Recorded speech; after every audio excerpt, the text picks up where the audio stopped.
West Indies विरुद्धको सिरिजमा सोचेभन्दा राम्रो प्रदर्शन गरेसँगै नेपाल टिम अब एसिया स्तरीय टी20 विश्वकप छनौटका लागि ओमानतर्फ प्रस्थान गर्ने भएको छ। ओमानमा नेपाल टिमले कतिवटा खेलहरू खेलिरहेको छ। सन्दीप लामिछानेको विवादमा क्यानले प्रेस विज्ञप्ति जारी गर्दै सन्दीप लामिछाने नखेल्नुको कारण खुलाएको छ र टी20 एसिया स्तरीय विश्वकप छनौटमा कुनै पनि खेलाडीहरू परिवर्तन नगर्ने क्यानले जनाएको हो। साथै हङकङ सुपर 6 बारेमा समेत केही चर्चा गर्नेछौँ। यिनै विषयवस्तुलाई समेटेर भिडियो तयार गरेका छौँ। भिडियो मन परेमा एक लाइक, च्यानललाई सब्स्क्राइब गर्नुभएको छैन सब्स्क्राइब र कमेन्ट बक्स महत्वपूर्ण नेपाल टिमका लागि सल्लाह र प्रतिक्रिया पनि अवश्य दिनुहोला। नेपाल टिमले वेस्ट इन्डिज विरुद्धको 3वटा टी20 खेलको श्रृङ्खलामा 2-1 ले सिरिजलाई कब्जा गर्दै इतिहास बनाउनुका साथै 2 पटकको टी20 विश्वविजेतालाई जित्ने नेपाली पहिलो टिम बन्न सफल भएको छ। योभन्दा अघि अफगानिस्तान, युएई, युएसए र नामिबियाले टेस्ट टिमहरूलाई पराजित गरिसकेका थिए। नेपाल टिमले विश्वविजेता टिमलाई पराजित गर्दै शानदार रेकर्डहरू समेत बनाउन सफल भएको छ। नेपाल टिमलाई शुभकामना रहेको छ। अब कुरा गरौँ ओमान सिरिजको बारेमा। ओमान सिरिजमा नेपालको यही टिम नै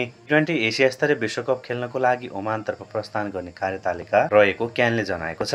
टी20 विश्वकप छनौट अघि नेपाल टिमले 2वटा अभ्यास खेल ओमानमा आयोजक ओमान र कतारसँग खेल्न लागेको हो। ओमानसँग 4 तारिक र 6 तारिकमा नेपाल टिमले कतारसँग प्रतिस्पर्धा गर्दैछ। अब केही चर्चा गरौँ टी20 एसिया स्तरीय विश्वकप छनौटको बारेमा। टी20 एसिया स्तरीय विश्वकप छनौटमा कुल 9 राष्ट्रहरूको सहभागिता रहँदैछ। 9 टोलीलाई 3 ग्रुपमा विभाजन गर्दै एसिया स्तरीय टी20 विश्वकप छनौट खेलहरू खेलाइनेछ। ग्रुपहरू यस प्रकार रहेका छन्: मलेसिया, युएई र कतार ग्रुप एमा रहँदा ग्रुप बीमा नेपाल, कुवेत र जापानको टोलीहरू रहेका छन्। ग्रुप सीमा पपुवा न्युगिनी, ओमान र समाउको टोलीहरू समाहित हुँदै 9 टिमहरूलाई 3 ग्रुपमा विभाजन गरिएको छ।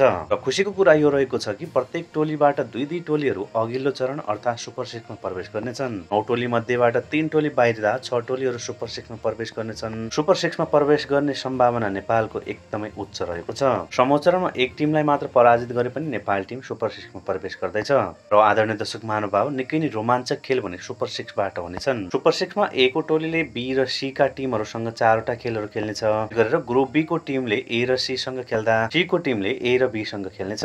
ग्रुप स्टेजमा पनि हराएको टिम सुपर 6मा प्रवेश गरेमा थप 2 अङ्कका साथै सुपर 6मा 4 मध्येबाट 3 टिमलाई मात्र पनि पराजित गर्न सके नेपाल टिम 2026 को श्रीलङ्का र इन्डियामा हुने विश्वकपमा नेपाल टिम अवश्य छनौटिनेछ। र सुपर 6मा भने नेपालको खेल कम्तीमा पनि पपुवा न्युगिनी, युएई र ओमानसँग हुने लगभग पक्का जस्तै रहेको छ। खेलहरू निकै नै रोमाञ्चक हुनेछन्। ओमान र युएईको टिमले भर्खरै मात्र एसिया कप खेलेर गएका छन् भने नेपाल टिम वेस्ट इन्डिजको टिमलाई पराजित गर्दै उच्च मनोबलका साथ एसिया स्तरीय विश्वकप छनौट खेल्ने भएको छ।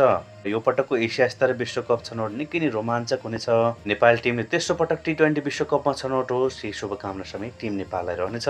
अब केही सन्दीप लामिछानेको बारेमा चर्चा गरौँ। सन्दीप लामिछानेले वेस्ट इन्डिज विरुद्धको पहिलो खेलमा सन्दीप लामिछानेले खेल सुरु हुनुभन्दा 45 मिनेट अघि आफू नखेल्ने जनाएसँगै टिमलाई ठूलो धक्का पुग्ने र यसले गर्दा नेगेटिभ मेसेज जाने भन्दै सन्दीप लामिछानेको बारेमा निलम्बनको कुरा आज क्यानले प्रेस विज्ञप्ति मार्फत जानकारी दिएको हो। र सन्दीप लामिछानेले यस्तो गर्नु उचित समेत नरहेको हामीले पनि ठहराइराखेका छौँ। उनको असहमति जुन कुरामा रहेको छ त्यसलाई अन्य विभिन्न माध्यमबाट सुल्झाउन सकिन्छ, तर खेलका लागि भने यो नराम्रो पक्ष नै हामीले देखिरहेका छौँ। सन् 2026 को टी20 विश्वकपमा पुग्नको लागि नेपाल टिमले आफ्नो ब्याटिङ, बलिङ, फिल्डिङ तीनवटै विधामा सुधार गर्नुका साथै विपक्षी टोली जस्तो भए पनि त्यसलाई कमजोर सोच्ने गल्ती नेपाल टिमले गर्नु हुँदैन। नेपाल टिम सुपर 6 हुँदै शीर्ष 3 भित्र पर्दै टी20 विश्वकपमा छनौट होस्, यही शुभकामना रहेको छ। अब चर्चा गरौँ हङकङ 6 को बारेमा, जहाँ कुल 12वटा टिमहरूको सहभागिता रहेको छ। नेपाल टिम ग्रुप एमा अफगानिस्तान, साउथ अफ्रिकाको ग्रुपमा पर्न सफल भएको छ। सुपर 6 नोभेम्बर 7, 8, 9 तारिकमा सञ्चालन हुनेछ। नेपाल टिमलाई आगामी सम्पूर्ण खेलको लागि शुभकामना रहेको छ। यस्तै अपडेटका साथ उपस्थित हुनेछौँ। अहिलेलाई यति नै, हवस्, नमस्ते।